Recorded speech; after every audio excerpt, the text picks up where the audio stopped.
For 20 years, they said the facilities did not exist. Not as military installations, not as forward operating bases, not as anything beyond commercial port investments that served legitimate Chinese economic interests in regions where Beijing was developing trade relationships. The official narrative was consistent, sustained, and aggressively defended by Chinese diplomatic services across every multilateral forum and bilateral exchange where the question arose. The facilities were ports. The facilities served commerce. The facilities had no military dimension that any serious analyst should attribute to them. The facilities are military bases. Comprehensively documented, operationally mapped, and now exposed in a Pentagon assessment whose specific details are reshaping strategic calculations across 3 continents. The architecture that Beijing has been constructing across the Indian Ocean, the Pacific approaches, the African littoral, and the South American coast represents the most ambitious overseas military basing project undertaken by any nation outside the United States since the end of the Second World War, and the project has been documented at levels of detail that no Chinese counter-narrative can effectively dispute. Read those words carefully. The exposure is not the disclosure of a single base.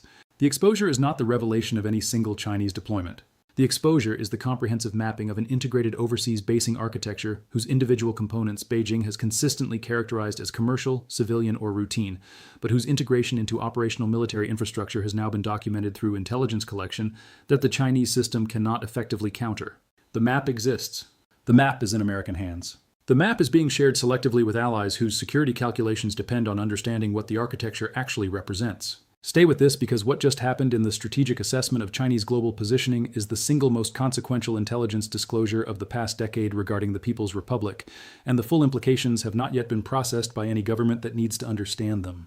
The exposure is not an isolated event. The exposure is the visible signal that confirms what Western intelligence services have been progressively documenting for years, with the disclosure timing reflecting strategic calculation about when the cumulative documentation should be revealed in ways that maximize its operational utility. The Pentagon was not waiting because it lacked information. The Pentagon was waiting because the strategic value of disclosure required specific timing relative to the broader competitive environment in which the disclosure now occurs. The official American statements describe ongoing assessment of Chinese global activities consistent with established intelligence priorities, language whose calm bureaucratic surface conceals operational implications that are anything but routine. The official Chinese statements describe the assessment as Western disinformation, unfounded speculation, and deliberate provocation intended to obstruct legitimate Chinese international cooperation. The official statements from the host nations where the facilities are located range from denial to silence to carefully constructed acknowledgments that fall short of confirmation while not directly contradicting the assessment. 3 categories of official statement. 3 carefully constructed positions. 1 operational reality that increasingly cannot be denied through any official narrative, no matter how aggressively it is sustained. To understand why this exposure is structurally different from previous reporting on Chinese overseas activities, the foundation has to be laid carefully. The construction of Chinese overseas facilities has been proceeding for approximately 15 years under the broader framework that Beijing has labeled the Belt and Road Initiative. The framework has involved Chinese investments in port infrastructure, transportation networks, energy facilities, and telecommunication systems across dozens of countries on multiple continents. The investments have been characterized consistently as commercial endeavors that serve mutual economic interests of China and the host nations. The characterization has been sufficient to allow construction to proceed under conditions where individual projects could be examined as isolated commercial activities rather than as components of an integrated strategic architecture. The exposure that has now occurred reframes the entire 15-year construction program. The Pentagon assessment maps the individual facilities into the integrated architecture they comprise, demonstrates the military dimensions of facilities that have been characterized as commercial, and documents the operational relationships between the facilities and the People's Liberation Army that Beijing has consistently denied. The reframing is not speculation. The reframing is built on intelligence collection that includes satellite imagery analyzed over time, signals intelligence documenting communications patterns, human intelligence developed through years of patient cultivation, and financial intelligence tracing the funding flows that have constructed and sustained the facilities. The integrated picture is comprehensive, internally consistent, and supported by evidence categories that mutually reinforce each other. Defense officials in Washington have been describing the exposure in private briefings using language that captures its structural significance. The phrase that recurs across multiple unconnected sources is that the documentation represents comprehensive mapping of operational architecture that the host nations themselves did not fully understand they were enabling.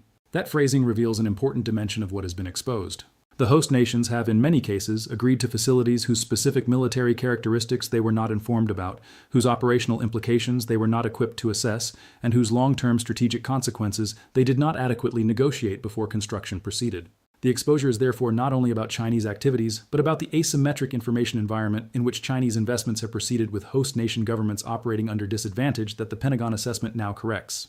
The mechanism that produced the comprehensive documentation is what every major intelligence service is now trying to reconstruct from observable indicators.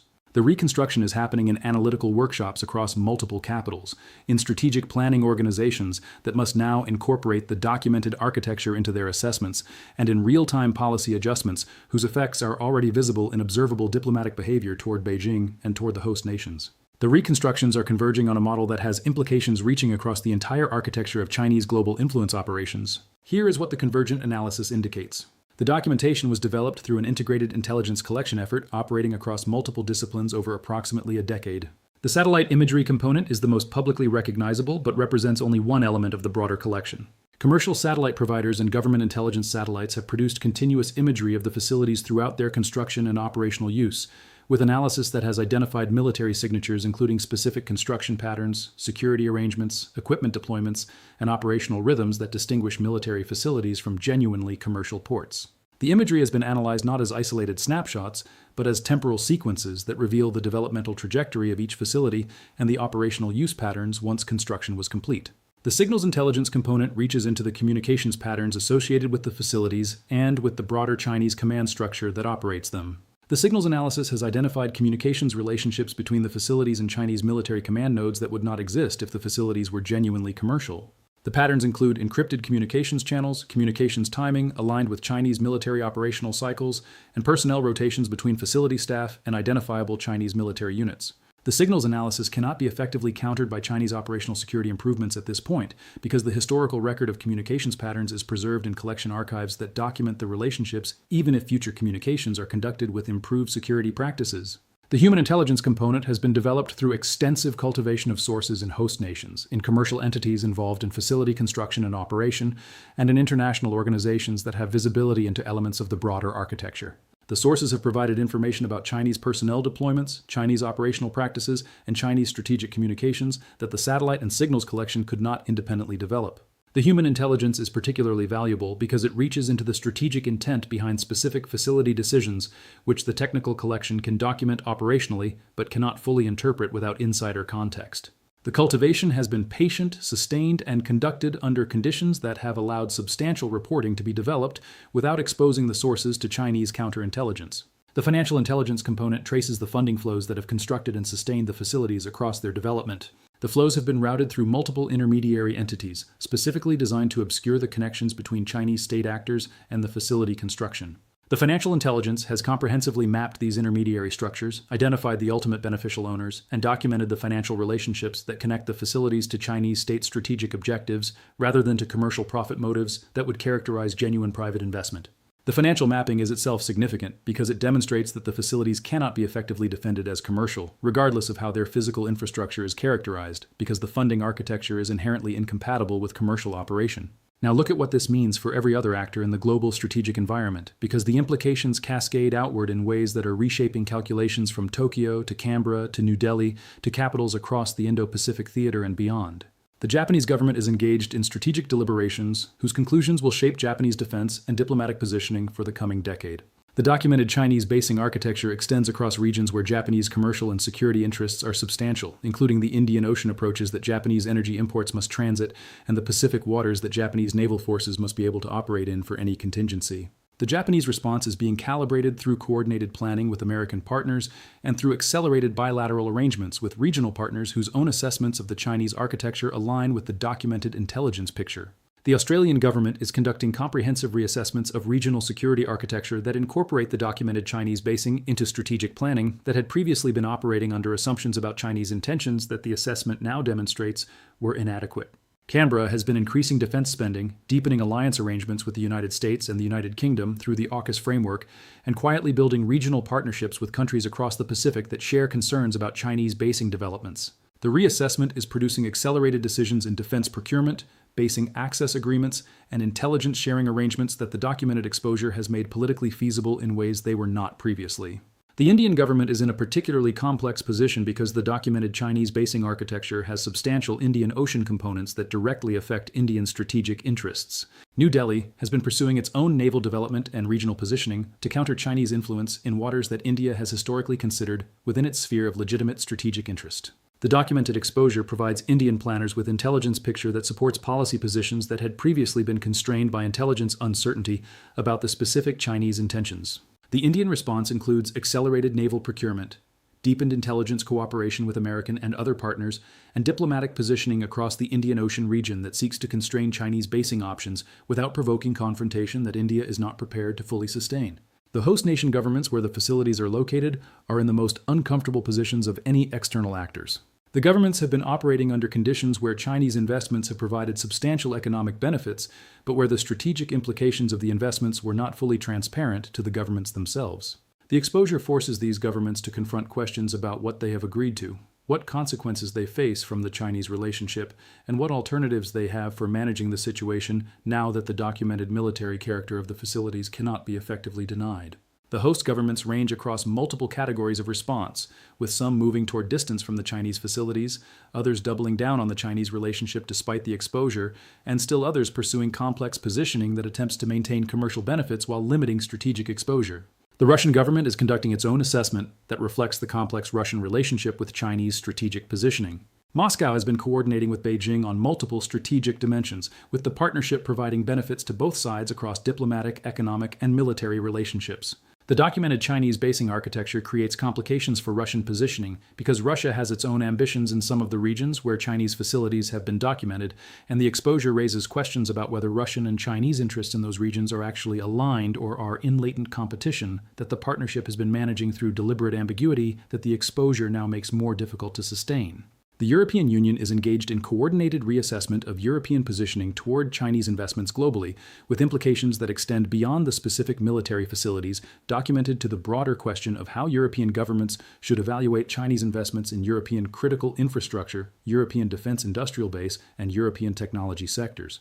The exposure provides European policymakers with intelligence foundation for policy positions that had been constrained by member state disagreements about Chinese intentions. The reassessment is producing observable shifts in European procurement decisions, investment screening practices, and diplomatic positioning that reflect the changed analytical environment that the documented exposure has created.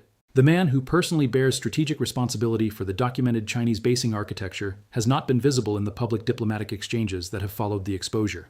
She, the Chinese leader whose Belt and Road framework has provided the political and economic foundation for the basing development, is engaged in continuous deliberations whose details remain protected, but whose stakes involve the credibility of his signature international policy initiative and the broader question of how China responds to documented exposure of strategic activities it has consistently denied. The deliberations involve senior figures whose names define contemporary Chinese governance, and the disagreements among these figures about how to respond to the exposure reflect different theories about Chinese international positioning under conditions of increasing strategic competition. Wang, the senior diplomatic figure whose responsibilities include managing Chinese international communications, has been engaged in deliberation about how to construct counter-narratives that effectively dispute the Pentagon assessment without conceding any element of the documented architecture. The counter-narratives must address an intelligence disclosure whose specific evidence base cannot be effectively rebutted through general denials, which requires more sophisticated communication strategies than the Chinese diplomatic apparatus has typically employed in previous controversies. The communication strategy is being developed through processes whose conclusions will appear in observable Chinese diplomatic behavior over the coming period. The internal Chinese political dynamics that the exposure has activated include considerations that reach beyond the immediate facilities controversy to broader questions about how China should respond to a strategic environment in which Western intelligence services have demonstrated capacity to comprehensively document Chinese strategic activities that Beijing has treated as protected. The defense establishment, the foreign ministry, the commerce ministry, and the senior political leadership are all operating with different assessments of what the exposure means and what should be done about it. The disagreements reflect different theories about Chinese strategic positioning, different relationships with the host nations involved, and different assessments of long-term Chinese interests under conditions where the documented exposure has invalidated some previous strategic assumptions. The scope of the strategic transformation extends well beyond the specific facilities that have been documented. The exposure demonstrates that the integrated intelligence collection architecture maintained by American and partner services has reached a level of capability that can comprehensively document Chinese strategic activities across decades of construction and operational use. The demonstration has implications for every other Chinese strategic capability that depends on operational secrecy for its strategic value, which means the exposure is not bounded to the specific basing architecture, but extends through analytical implications to the broader Chinese strategic apparatus. The Chinese system is now operating under conditions where it cannot confidently assert that any of its sensitive activities remains adequately protected from Western intelligence collection, which creates strategic complications that compound the direct effects of the specific basing exposure. The major revelation that transforms the entire strategic picture is this: the exposure is not the disclosure.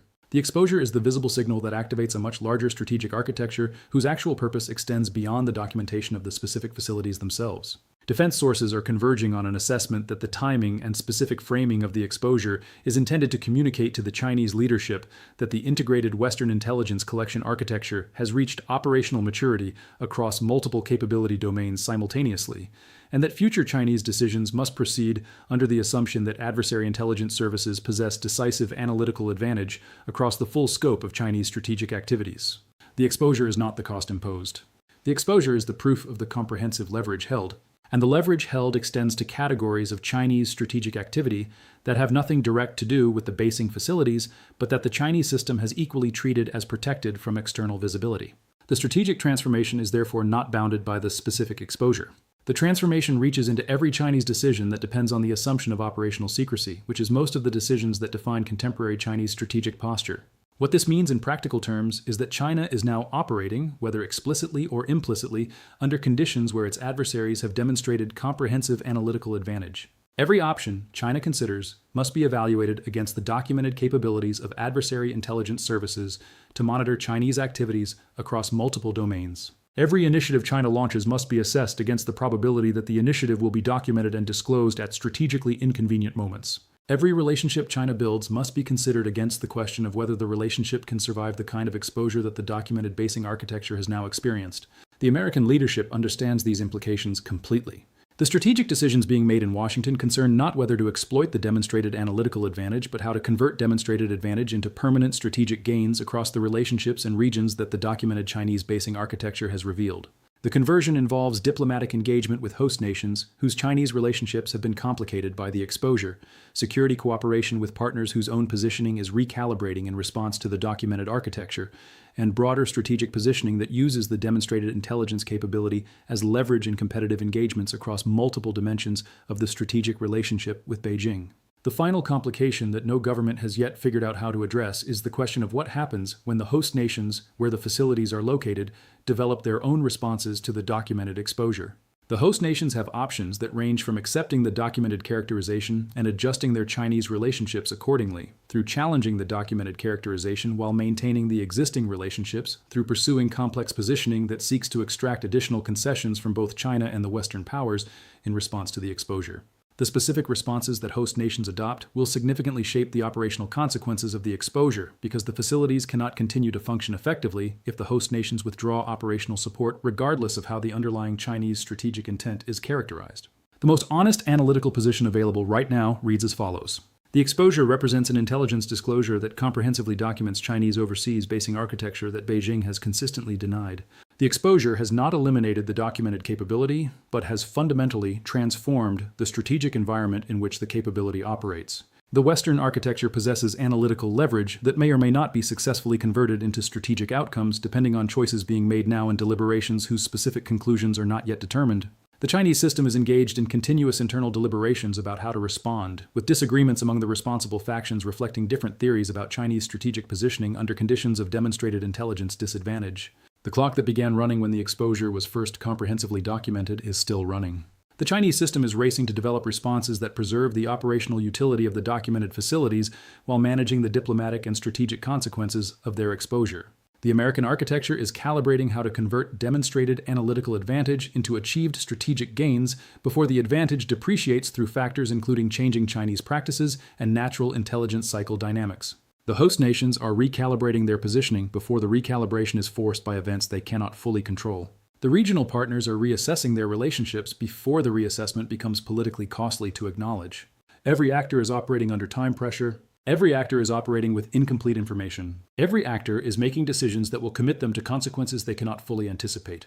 The question of who emerges from this strategic transformation stronger and who emerges weaker is not yet decided.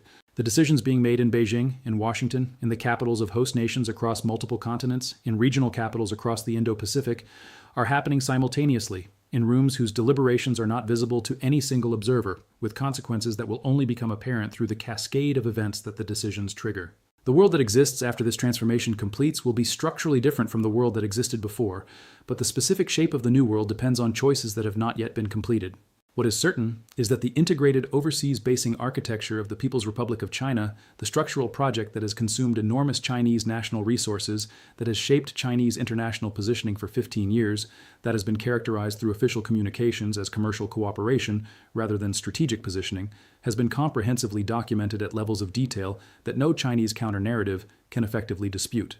The choice to disclose the documentation was itself a strategic statement. The statement says that the era of Chinese deniability about overseas military development is over. The statement says that the assumption that Chinese activities could proceed under commercial framing has been comprehensively invalidated. The statement says that the strategic calculus governing every Chinese international positioning decision is now operating under different rules than the rules that have governed Chinese decisions for the past 2 decades. The answer to the question of what China does next is still being decided. In Beijing, in continuous deliberations among officials whose previous strategic certainties have been comprehensively disrupted, in rooms where men who have built their careers on the assumption of Chinese operational security are now confronting documented exposure that fundamentally transforms the conditions under which Chinese international strategy operates. The world is watching. The architecture stands exposed. The clock continues to run toward a moment whose specific resolution will define the strategic environment for the rest of the decade. What comes next will be tracked carefully on this channel. The next video examines the specific scenarios for how China responds to the exposure, mapped against the institutional resources available to Beijing and assessed against the political constraints that shape which responses the Chinese leadership can actually execute. The denial options that maintain the existing characterization, despite the documented evidence. The diplomatic options that seek to manage the consequences without confronting the underlying exposure directly. The escalation options that respond to the perceived intelligence advantage through reciprocal actions intended to demonstrate Chinese capabilities. The accommodation options that adjust Chinese international positioning in ways that acknowledge the changed analytical environment without explicitly conceding the specific Chinese activities that have been documented. Each scenario carries different consequences for global trade architecture, for regional security across multiple continents, for great power competition between China and the United States, and for the broader structure of the international order that has been shaped by the past 2 decades of Chinese expansion. The shape of the resolution is being determined now, in the moments before any actor has fully committed to its chosen path. The facilities remain documented. The leverage has not been spent. The decisions have not been made. The world that exists when this transformation completes will be a different world from the one that exists today. Stay with this channel to watch the difference take shape before the textbooks are written, before the consensus forms, before the official story decides what it will say. The transformation that has begun in the strategic assessment of Chinese global positioning will be the subject of strategic studies for the next 50 years. You are watching the early phase in real time, before the historians have access to the documents, before the consensus forms, before the participants themselves have admitted publicly what their actions already demonstrate. The China that emerges from this transformation will not be the China that entered it. The specific character of the emerging China depends on choices being made now, in deliberations whose participants do not yet know which version of their state they are constructing through the decisions they are making under conditions of strategic transparency they did not anticipate having to navigate. The exposure stands. The documentation is comprehensive. The strategic apparatus of the People's Republic is now operating under conditions for which it was not designed. The historical record will eventually describe this moment as the strategic inflection point at which the post-2010 assumptions governing Chinese international expansion were comprehensively transformed. The transformation is happening now. The shape of what comes next remains to be determined by choices that have not yet been made. Stay with this channel, and you will see the picture clearly, while everyone else is still describing the China that no longer fully exists.